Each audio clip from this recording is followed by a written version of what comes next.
जिन कौरवों को मारने के लिए तुमने कोई कसर नहीं छोड़ा, आज उनके ही टुकड़ों पर जीवित तो तुम्हें शर्म नहीं आती? तुम्हें थोड़ी बहुत भी लज्जा नहीं आती? विदुर जी ने विविध प्रकार से उपदेश दे करके सज्जनों उनको, क्योंकि जानते थे कुछ भी हो ये मेरे भ्राता हैं, इनका कल्याण होना चाहिए। देखो जी, सही प्रकार से कोई अच्छी बात को न माने तो थोड़ा कटु वचन से ही मान जाए तो कल्याण तो उसी का होना है ना जी, नहीं? इसलिए इस प्रकार से कहा कि उनके दिमाग में बैठ गई। आज जो है जंगल में जाकर के भगवान का भजन करना प्रारंभ किया है विदुर के कहने पर। उधर भगवान भी जो है भगवान अर्जुन को साथ में लेकर के पुनः द्वारका में प्रस्थान करते हैं सज्जनों। कई महीने व्यतीत हो गए। गता सप्तधुना मासा भीमसेन तमानुजः नायाति कशबा हेतु नाहम वेदेद मंजसः। 7 महीने का समय व्यतीत हो गया। आज युधिष्ठिर जी महाराज को अनेक प्रकार के अपशकुन होने लगे सज्जनों। क्या कारण है, ऐसा क्यों हो रहा है? विचार कर ही रहे थे, तभी दूर से आते हुए अर्जुन को देखा। अर्जुन का मुखमंडल मलिन था सज्जनों, तेज विहीन था उनका चेहरा। युधिष्ठिर ने कहा, कचित्तम ब्राह्मणम बालम गाम्वृद्धम रोगणम स्त्रियम शरणोपसृतम सत्यम नातांक्षी शरणप्रदः। हे अर्जुन, तुम क्या शरणागत की रक्षा करने में असमर्थ हुए? क्यों तुम्हारा चेहरा तेज से हीन हो गया? क्या तुमने ब्राह्मण के चरण में अपराध किया? क्या कारण है, तुम्हारा चेहरा क्यों मलिन है? सज्जनों, शून्योसी रहितो नित्यम मन्न से तेन्यथा न रुक। कहते गए युधिष्ठिर जी। उधर अंत में जैसे का कहीं ऐसा तो नहीं कि भगवान अर्जुन फूट पड़े, रोते हुए कहने लगे, हे भ्राता, हम प्रभु की सन्निधि से वंचित हो गए। वंचितो हम महाराज हरिणाम बंधुरूपिणः येन मयि परितं तेजो देव विस्मापनं महत्। हे भ्राता, वंचितो हम महाराजा, हे महाराज, हम हरिणाम बंधुरूपिणा, भगवान जो हमारे बंधु थे ना, आज उनसे हम वंचित हो गए, क्योंकि वो संपूर्ण लीला को संवरण करके अपने सुधाम चले गए। और जैसे ही कहा ना सज्जनों, जैसे अर्जुन ने कहा कि भगवान हमें छोड़कर के सुधाम चले गए, उसी समय कुंती बुआ ने तो जिस प्रकार से मर्यादा पुरुषोत्तम भगवान श्री रामचंद्र प्रभु के पिता जनक दशरथ जी महाराज राम को नहीं ले करके आ पाया, जैसे ही सुसेन ने सुनाया, उसी समय हे राम राम राम कही राम कही राम राम कही राम राम राम कहते हुए प्राणों को त्यागा। उसी प्रकार कुंती बुआ ने भी आज कृष्ण हमारा परित्याग करके सुधाम चले गए, ये सुनते ही कृष्ण कृष्ण कृष्ण कृष्ण कहते हुए अपने प्राणों को त्यागा है सज्जनों। अब पांडव विचार करने लगे, देखो तो सही, भगवान के बिना हम जीकर क्या करेंगे, ये राज सत्ता हमारे किस काम की। और सज्जनों, अपने पौत्र परीक्षित को, जो कि छोटा सा ही है अभी, परीक्षित को राजगादी पर आसीन करके ब्राह्मण संतों की उपस्थिति में इनके संरक्षण में राज शासन का भार दे करके स्वर्गारोहण उत्तराखंड की ओर चले हैं सज्जनों पांडव। अनेकों प्रकार यहाँ पर भगवान ने किस प्रकार से हमारी रक्षा की, किस प्रकार से भगवान ने हमारे संपूर्ण कष्टों को दूर किया, ये सब चिंतन किया है सज्जनों श्रीमद् भागवत में। एक चीज निवेदन करना चाहूंगा आपको मैं कि देखो जी, भगवान की कृपा के दर्शन करने कहीं दूर जाने की जरूरत नहीं है। आपको भगवान की कि कितनी बड़ी कृपा है, भगवान कितने कृपालु हैं, इसका अनुभव करना है तो केवल और केवल अपने जीवन में झांक लेना सज्जनों, आपको भगवान की कृपालुता दिख जाएगी। और आज जाकर के घर में जाकर विचार करना, हम किस स्थिति में थे, किस परेशानी में थे, किस किस मुसीबत से हमारी भगवान ने रक्षा की। हम में सामर्थ्यता होती तो हम उस समस्या में पड़ते क्यों सज्जनों? कोई समस्या, कोई दुख कष्ट को पाना चाहता है क्या? कोई नहीं चाहता। हमारे जीवन में दुख कष्ट पीड़ा आया है, मुसीबत का क्षण आया है, उस क्षणों से रक्षा किसने करी? क्या हम में वो सामर्थ्यता थी? नहीं थी। भाई हम में सामर्थ्यता होती तो मुसीबत क्यों मोल लेते? भगवान की कृपा के दर्शन आपको अपने अंदर झांको, अपने जीवन को थोड़ा सा चिंतन करो, क्या स्थिति परिस्थिति थी, क्या रही और क्या है, किस प्रकार से। तो आपको भगवान की कृपा के प्रत्यक्ष दर्शन ना हो तो जो आप कहोगे करूंगा मैं, कल आके बताना मुझे। चिंतन करना एक बार।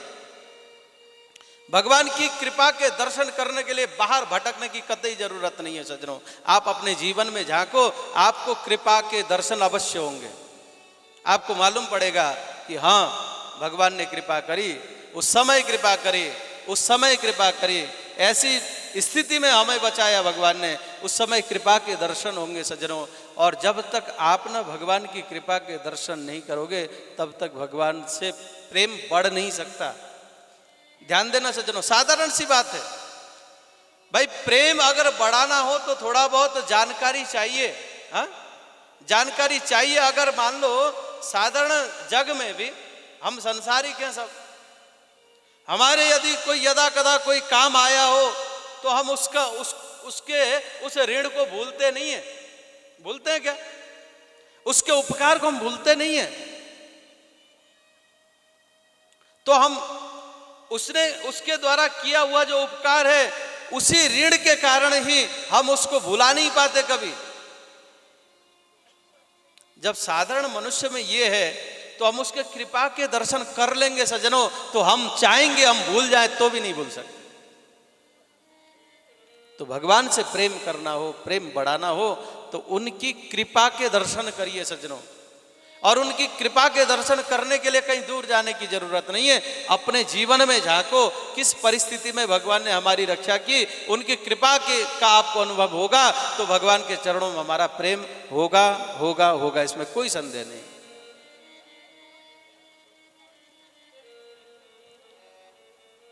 और पांडव यही चिंतन कर रहे हैं, यो नो जुगोपवनोत दुरत्त कृच्छात। कैसे कैसे कष्टों का समय आया हमारे जीवन में, पर पग पग पर भगवान ने हमारी रक्षा करी। ऐसे करुणा निधान, ऐसे हमारे सर्वस्व धन श्री कृष्ण हमारा परित्याग करके गए तो अब हमें जीने का कोई मतलब नहीं है।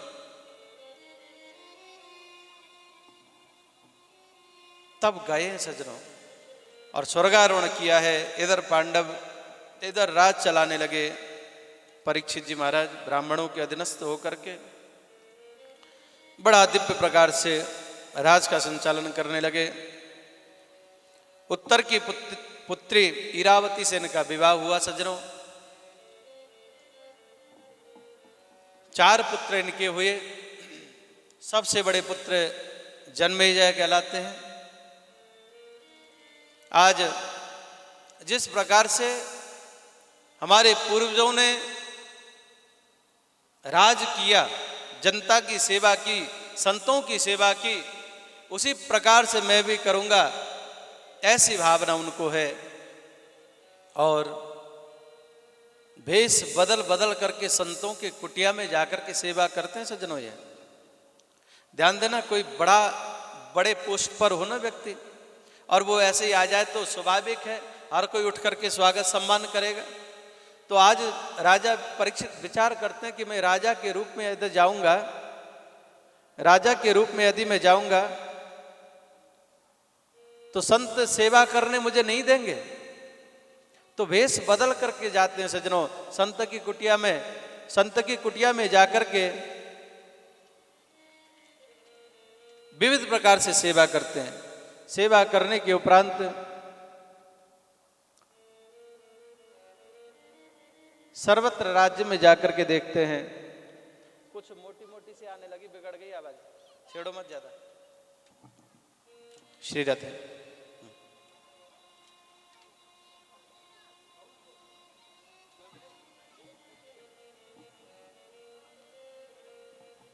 सर्वत्र प्रजा सुखी है।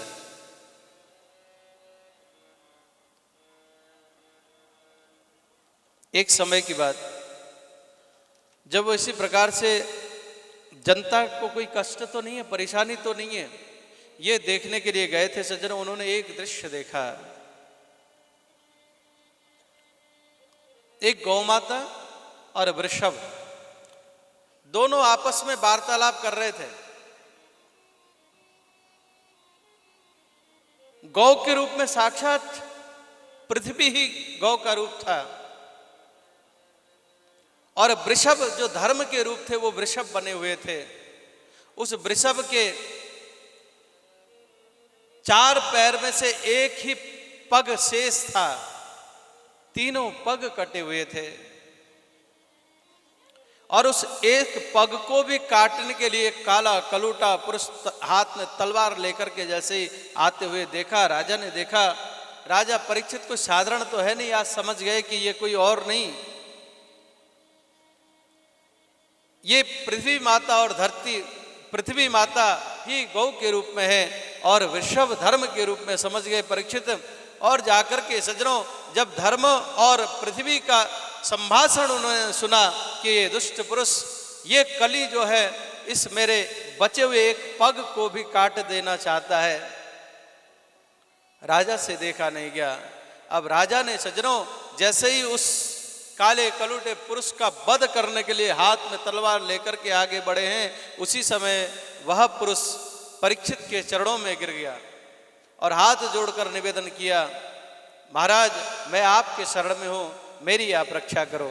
और उसी समय स्मरण आया अपने बुजुर्गों की बात, देखो शरण में आए हुए की रक्षा करना हमारा धर्म है। परीक्षित ने मारा नहीं सज्जनों। परीक्षित ने कहा, तुम पहले अपना परिचय दो, तुम कौन हो, धर्म को क्यों परेशान कर रहे हो, गौ माता को, पृथ्वी को क्यों परेशान कर रहे हो। उसने अपना परिचय दिया, महाराज मैं कली हूं, मेरे लिए स्थान दो। राजा ने कहा कि देखो ऐसा है, मेरे राज्य को छोड़कर के तुम अन्य किसी राज्य में चले जाओ, मुझे कोई आपत्ति नहीं, तुम्हें मैं छोड़ देता हूं, परंतु मेरे राज्य में तुम्हें मैं स्थान नहीं दे सकता। कली ने कहा, बोले महाराज सर्वत्र पूरे त्रिलोकी में आपकी सत्ता है, आप चक्रवर्ती सम्राट है, जहां तक हवा है वहां तक आपका एक छत्र राज्य है, मैं जाऊं तो जाऊं कहां, मैं आपके शरण में हूं, मुझे कुछ स्थान दे दो। तब सज्जनों परीक्षित ने कली को 4 स्थान दिए, दूतम पानम स्त्रिय सून यत्र धर्म चतुर्विदा, 4 स्थान दिए जिस कली को। जहां पर दूतम कहते हैं जहां पर जुआ खेला जाता हो वहां पर कली का वास है, पानम जहां पर मदिरा पी जाती है वहां पर कली का वास है, और स्त्रिय जहां पर अगम्य नारियों का गमन होता हो वहां पर कली का वास है, सूना हिंसा जहां पर निरपराध प्राणियों का वध किया जाता हो वहां कली का वास। बोले ये 4 स्थानों पर तू जाकर के रहे। इसलिए सज्जनों ध्यान देना, कली से बचने के लिए हमको न तो जुआ खेलना चाहिए, जुआ जो खेलेगा वो कली का मित्र बन जाएगा, ध्यान देना। हाँ, कली का रिश्तेदार बन जाएगा भैया जो जुआ खेलेगा, है ना। तो जुआ नहीं खेलना है, मदिरा नहीं पीना है, मदिरा में भी कली का वास है।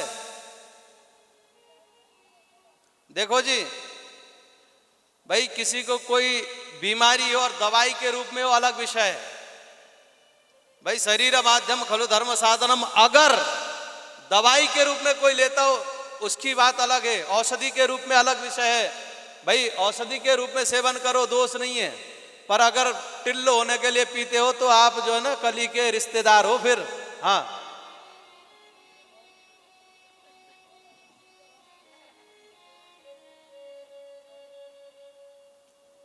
दूतम पानम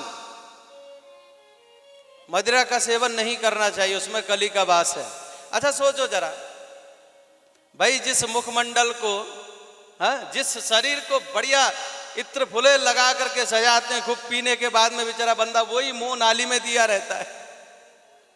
बोलो, दिया रहता है कि नहीं बताओ?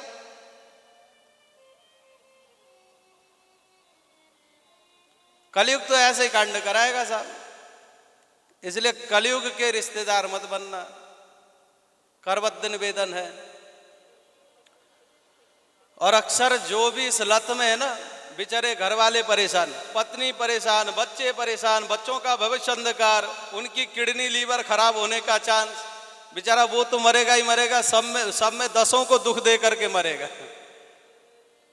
यदि कोई हमारा भाई अगर ऐसा दुर्व्यसन करता हो तो बुरा मत मानना, और मानो तो छोड़ देना। हाँ,